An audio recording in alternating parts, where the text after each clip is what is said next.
अस्सलाम वालेकुम साथियों। आज का जो मसला है, मदारी किसे कहते हैं।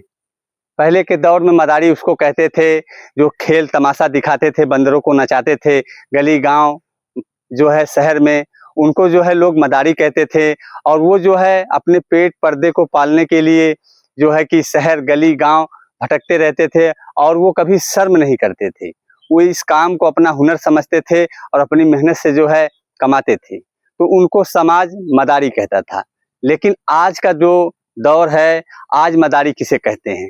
आज की डेट में मदारी उसको कहा जाता है जो हरफन मौला हो।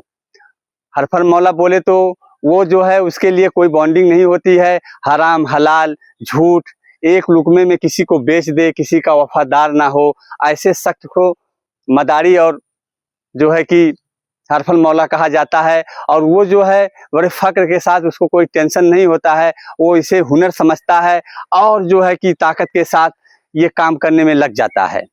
तो ऐसा आदमी जो है बहुत खतरनाक होता है।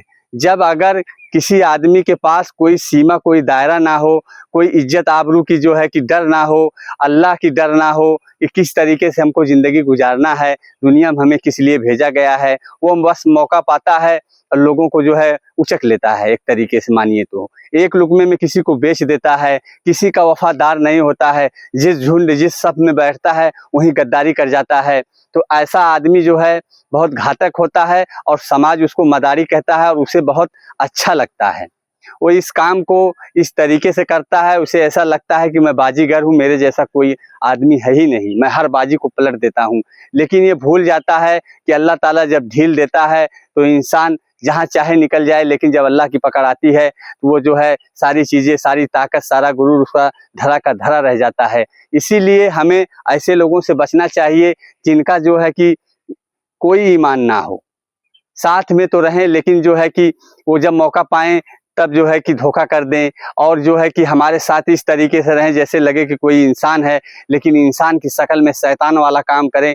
तो ऐसे शख्स से हमको बचना चाहिए। ये हमारी बेवकूफ़ी है कि हम ऐसे आदमी के साथ बैठ रहे हैं, उठ रहे हैं। हम जानते भी हैं कि इसके अंदर कमी है, ये जो है सही बात नहीं करता, ये वफादार नहीं है, ये अमानत में खयानतदार है। सारी चीज़ जानने के बाद भी अगर हम उसके साथ बैठते हैं तो ये हमारी गलती है। और हम जो है कहते हैं कि संगत का असर होता है। अल्लाह ना करे ऐसे आदमी के साथ बैठने से हमारे ईमान को भी खतरा हो जाए, हम भी धीरे धीरे उसके असर में आ जाएं। तो ऐसे आदमी से हमें बचना चाहिए, चाहे वो अपने घर का हो, चाहे खानदान का हो, चाहे गाँव का हो, चाहे रिश्तेदारी का हो।